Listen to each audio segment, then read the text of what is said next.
अस्सलाम वालेकुम एवरीवन। आजकल हर कोई एआई यूज़ कर रहा है। Claude, chat GPT, Gemini, AI images generate करके दे रहा है। एआई जो है ना हमें वेबसाइट्स बना के दे रहा है। हम एआई से डिफरेंट किस्म के पोर्टफोलियो, हर तरह की वेबसाइट्स बना सकते हैं। तो कभी आपने सोचा है कि ये सारी वेबसाइट्स, ये सारी इमेजेस बन कैसे रही हैं? इसके पीछे मैजिक क्या है? इन सब के पीछे जो प्रोग्रामिंग लैंग्वेज है वो है पाइथन। हम इन सब को बनाने के लिए पाइथन को यूज़ करते हैं। आज हम जो है ना अपनी एक जर्नी स्टार्ट करेंगे पाइथन से लेके प्रॉपर एआई डेवलपर तक। हम देखेंगे जो हम इसमें पाइथन एंड ऊट, NumPy, pandas, machine learning, deep learning, CV, natural language processing, gen AI, हम ये सब देखेंगे। तो हम देखते हैं कि हमने इसको पाइथन ही क्यों यूज़ किया है। हम सर्च करते हैं कि लाइब्रेरीज हम देखते हैं जो हमें एआई के लिए यूज़ होती हैं वो किस लैंग्वेज में सबसे ज़्यादा। तो जब मैंने सर्च की तो मुझे पता लगा कि ये जो हमारे पास लैंग्वेजेस हैं, जो हमारे पास लाइब्रेरीज़ हैं, टेंसरफ्लो, पाईटर्च, साइकिट-लर्न, कीरास, ये मोस्टली जो है पाइथन के अंदर होती हैं। इसलिए एआई के लिए जो हम लैंग्वेज यूज़ कर रहे हैं वो पाइथन है। और पाइथन, हम पाइथन ही क्यों यूज़ कर रहे हैं, C++ क्यों नहीं, जावा क्यों नहीं? क्योंकि पाइथन बहुत ज़्यादा इजी है, वो रीडेबल है और उसको जो है ना अंडरस्टैंड करना बाकी लैंग्वेजेस इसका सिंटैक्स इजी है, इसलिए हम उसको यूज़।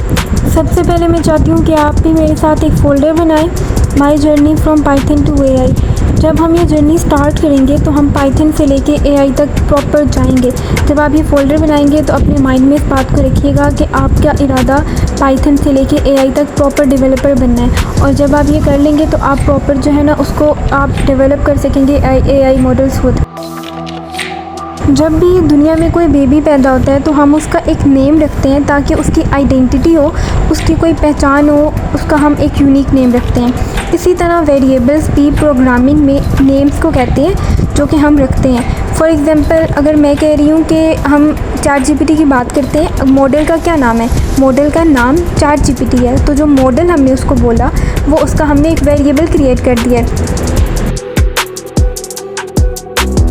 जब भी हम कोई वेरिएबल क्रिएट करते हैं तो वो जाके कंप्यूटर की मेमोरी में स्टोर हो जाता है। जिस तरह हमने कोई नाम रखा है, फॉर एग्ज़ाम्पल जब कोई बच्चा पैदा होता है तो हम उसका जाके नाम रजिस्टर करवाते हैं तो वो नाम उसकी आइडेंटिटी बन जाता है। इसी तरह हम जो है एक नई चीज़ को, एक नए वेरिएबल का डिफरेंट नाम रखते हैं। जिस तरह क्लॉड, जेमिनी, चैट जीपीटी, इनके डिफरेंट नाम है। इस तरह हम भी अपने जो है ना अपने वेरिएबल्स के डिफरेंट नाम रखते हैं ताकि मेमोरी में जाके वो कॉन्फ्लिक्ट ना हो जाए। क्योंकि जो पाइथन है वो एज आ इंटरप्रेटर काम करती है, तो जो पुराना वाला कोड होता है वो नए वाले कोड से रिप्लेस हो जाता है। तो अगर हम कोई नया वेरिएबल क्रिएट करेंगे तो वो पुराने वाले नेम को रिप्लेस कर देगा।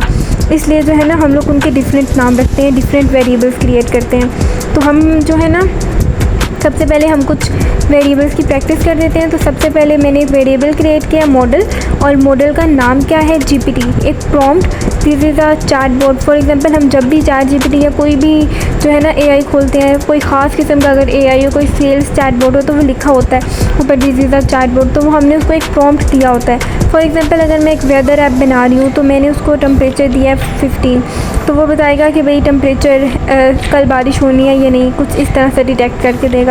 इसी तरह के ख़ास जो है ना हम जो वेरिएबल्स होते हैं उसके अंदर डिफरेंट किस्म की डेटा टाइप स्टोर होती हैं। फॉर एग्जांपल अब जो हमारी दुनिया में डिफरेंट किस्म के जो है ना स्पीशीज़ हैं, हम ह्यूमंस हैं, एनिमल्स हैं, डिफरेंट किस्म की स्पीशीज़ हैं, हम सब के डिफरेंट नाम हैं। तो इन सब इसी तरह आप देखें कि जो वेरिएबल्स हैं वो तो जो नेम्स हैं प्रॉपर, और जो डेटा टाइप्स हैं वो उन डिफरेंट स्पीशीज़ के डिफरेंट नाम हैं। तो हमने जो वेरिएबल्स क्रिएट किए हैं हम ना इनके डेटा टाइप्स चेक कर लेते हैं। मैंने साथ लिखे भी हैं लेकिन हम इनको चेक कर लेते हैं कि आखिर इनकी डेटा टाइप्स क्या हैं। तो सबसे पहले हम अपने मॉडल जो हमने वेरिएबल क्रिएट किया था इसकी डेटा टाइप चेक करते हैं। तो इसकी जो डेटा टाइप है वो एक स्ट्रिंग था। जो भी नॉर्मल इंग्लिश में लिखा हुआ होता है वो हमारे पास प्रोग्रामिंग में स्ट्रिंग होता है, उसको हम स्ट्रिंग बोलते हैं, और ये हमेशा इन्वर्टेड कॉमास में होता है। नेक्स्ट हम चेक करते हैं कि इफ़ नेम एक्सपेक्टेड जो है ये हमारे पास कौन सी डेटा टाइप है। तो ये जो है हमारे पास डेटा टाइप होती है बूलियन। बूलियन हमेशा हमें ट्रू या फॉल्स रिटर्न करता है, येस या नो। अब हम अगली जो डेटा टाइप चेक कर रहे हैं वो हम चेक करते हैं कि हमारे पास जो प्रॉम्प्ट है या टेम्परेचर है वो क्या है। तो हम सबसे पहले टेम्परेचर का चेक करते हैं। जो टेम्परेचर है वो इंटीजर है।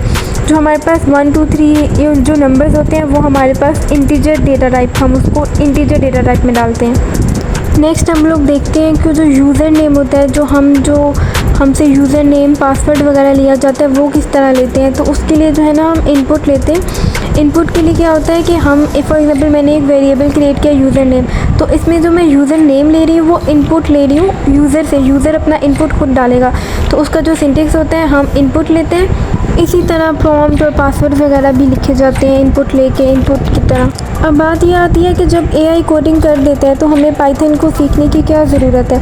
हम लोग direct machine learning, deep learning, generative AI में क्यों नहीं जो है ना उसी को सीखना क्यों नहीं डायरेक्ट स्टार्ट करते।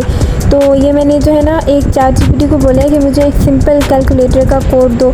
तो मैं आपको दिखाती हूँ कि पाइथन को ना क्लियर होना हमें जो है ना कितनी प्रॉब्लम्स में डाल सकता है, और हम लोग डायरेक्ट क्यों नहीं जंप कर रहे। तो ये जो कोड है इसने मुझे बहुत कॉम्प्लेक्स सा फंक्शंस का कोड दिया है। हालांकि इसको लिखने का एक आसान तरीका भी था, मैं आपको वो भी दिखाती हूँ कि दूसरी बार उसने मुझे एक और डिफरेंट कोड दिए और जो मैं चाह रही थी रिज़ल्ट वो भी नहीं मिला मुझे। मैं ये आपको हम इसको VS में जो है ना कॉपी पेस्ट करके चेक करते हैं कि कॉपी पेस्टिंग से भी तो काम हो सकता है। तो हम कॉपी पेस्टिंग क्यों नहीं करें एआई में। तो जब मैंने इसको रन किया है तो रन करने पे मुझे आउटपुट क्या मिला है, ये वाला तो सही वर्क कर गया। ये बहुत लंबा था। जब मैंने एआई से दूसरा कोड लिखवाया तो वो कोड तो बहुत सिंपल था, लेकिन उस कोड के जो आउटपुट में था उसमें इशू था। कोड को जब मैंने रन किया है तो जो मैं आपको रन करके दिखाती हूँ कि फिर मुझे क्या रिज़ल्ट मिले।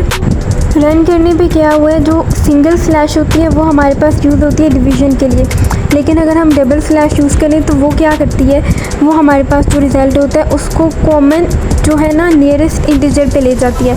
तो ये क्या हुआ है, ये मेरे रिज़ल्ट को 0 पे ले गए, 0.0, क्योंकि हमारे पास जो रिज़ल्ट आता था वो उसका जो क्लोज इंटीजर था वो 0 था। हो सकता है कि हमें आंसर पॉइंट्स में ही चाहिए हो, लेकिन इस केस में ये पॉसिबल नहीं होता फिर।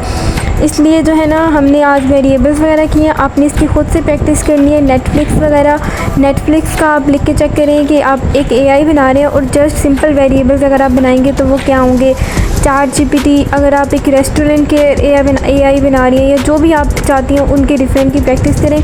नेक्स्ट हम देखेंगे डिफरेंट डेटा टाइप्स को देखेंगे, लिस्ट, डिक्शनरीज, सेट्स को देखेंगे, लूप्स, फंक्शंस, जो एआई में हमारी जो है ना बेसिक पाइथन की होनी चाहिए हम उसको पहले क्लियर करेंगे, देन हम मशीन लर्निंग की तरफ मूव ऑन करेंगे इंशाल्लाह। अगर आपको वीडियो अच्छी लगी हो तो लाइक एंड सब्सक्राइब कीजिएगा। Thank you so much.